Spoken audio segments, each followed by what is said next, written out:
This is the Retirement Solution Podcast with financial advisor Jon Hicks, founder of J. Hagan Capital.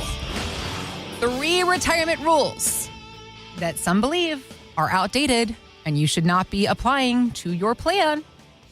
Jon is here to explain those to us. I'm Heather Branch, here with Jon Hicks, founder of J. Hagan Capital, to ask for some ideas on ways that we can do better with our money. Now that we're getting to retirement, it's time for us to take that money, make it work hard for us, because we're done working hard, Jon, by God.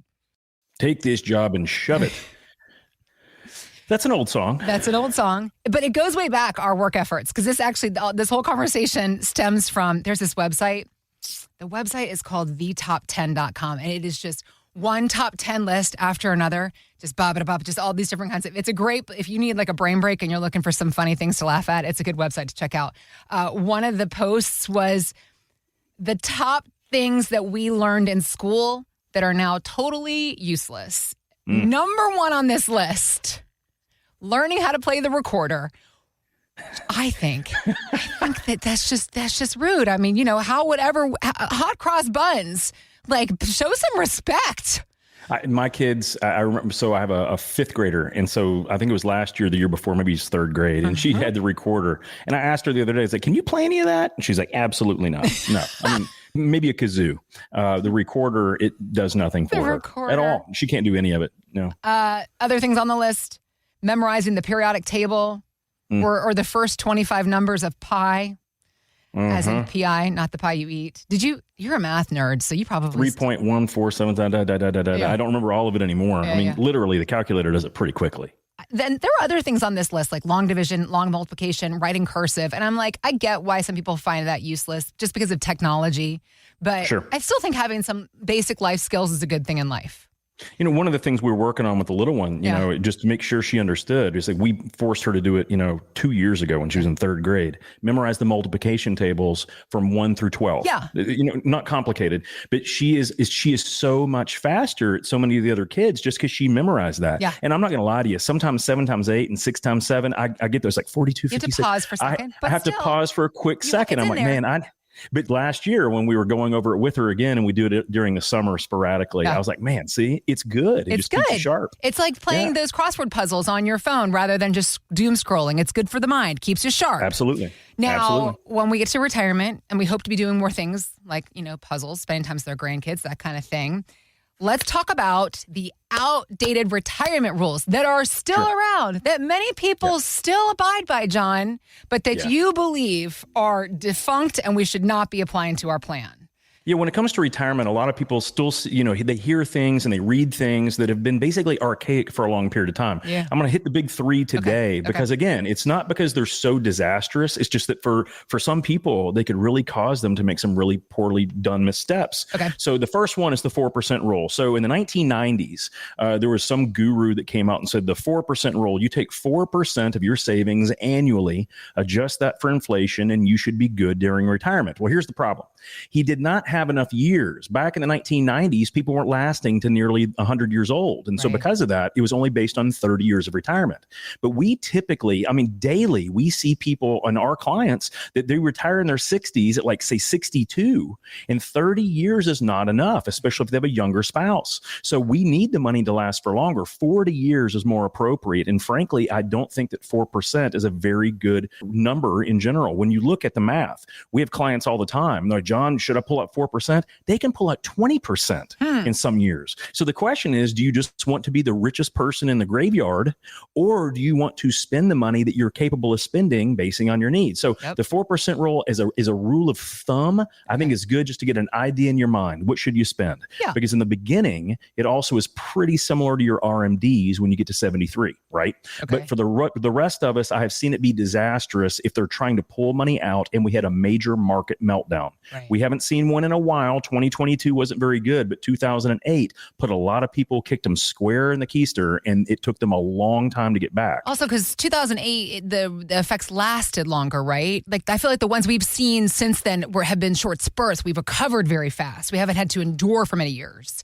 Exactly. When you look at 2022, it was after COVID, but it was basically because interest rates moved up. 2008 was an actual major recession. Yeah. And so it took nearly 6 years just to get back to even, at that period of time. If you were pulling money out after you retired, let's say in 2007, and you had that huge hit of nearly 40% in 2008, you were so far underwater. If you're pulling 4 or 5% out a year, guys, it would have been so uncomfortable. You probably would have jumped out of that plan and you may never have gotten back. So the whole idea is you want to build a different style of income system by using buckets, where we have money that we know that we're going to use for income for at least the next 2 years.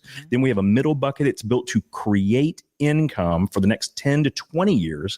And then you have your growth bucket. And that can be anything you want. It could be exotic and growth or aggressive oriented, or it could be conservative, depending on your risk tolerance. But if you do a bucketing approach to income as opposed to a 4% rule, your chances of success go through the roof. It's stratospheric in how much better you can accomplish your goals. And frankly, spend more money if you've made more money. That's the big thing for me. Why wouldn't you just either retire earlier or spend more money because you got it? All right. So the 4% rule is a big one. The second one I want to talk about is arbitrary retirement numbers, where people say you have to have $1 million or you have to have 2 million, or Forbes does a study and they say 2.7 million is what you have to have. Guys, that to me is 100% arbitrary and garbage. I have clients that have $500,000 of liquid money and they live better than clients that have saved 2 million. You're like, how on earth is that the case? Well, they get pensions. They invested in real estate and they get income every single month that comes in. And so they have a much more comfort level because they know that every single month, cha-ching, there's going to be money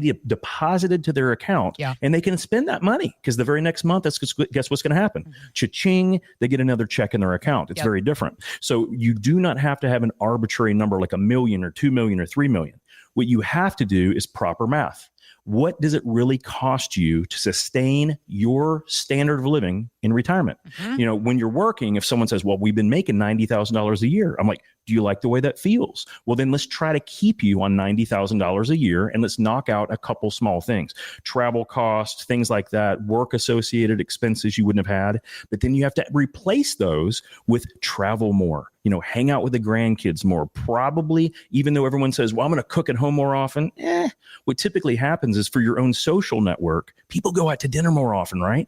So you want to make sure you're adding and subtracting the right types of expenses for retirement. So I don't like arbitrary numbers. The point is that if you can retire comfortably off $65,000 a year, let's find out what the least amount you have to ensure that 65 grand a year and grow with inflation. And then you can retire then. Doesn't have to worry about an arbitrary number. So that second one is a big one, is basically the myths. Now here's the third one. The third one goes almost completely against Dave Ramsey's tutelage, if you will. Dave Ramsey does a remarkably good job in teaching people to not overspend. I think that's great. I think being debt free, especially when it comes to revolving debt and things like that, is important for many people. But the richest people in the world utilize leverage correctly. And so I do not think you have to be debt free going into retirement. As a matter of fact, I think some debts are genius if you've done things correctly. If you're only going to pay 2.5% or 3% on a mortgage, and you can actually earn 4 or 5% in guaranteed government treasuries, then guys, I think that's a pretty good idea. That's called making money OPM, off of other people's money. It's arbitrage. So that is how billionaires get to be billionaires. If you look at a billionaire's balance sheet, they may have $1 billion in assets, but they may have another $600 million or more in debt. Why? Because they're utilizing other people's money to compound their returns. Now, this does not mean go out there and throw all caution to the wind and load up on debt. No. But some debt is good debt, right? So some debt is good. So you do not have to come out of cash at an inappropriate time. A perfect case example. A lot of folks say, hey, John, I'm retired.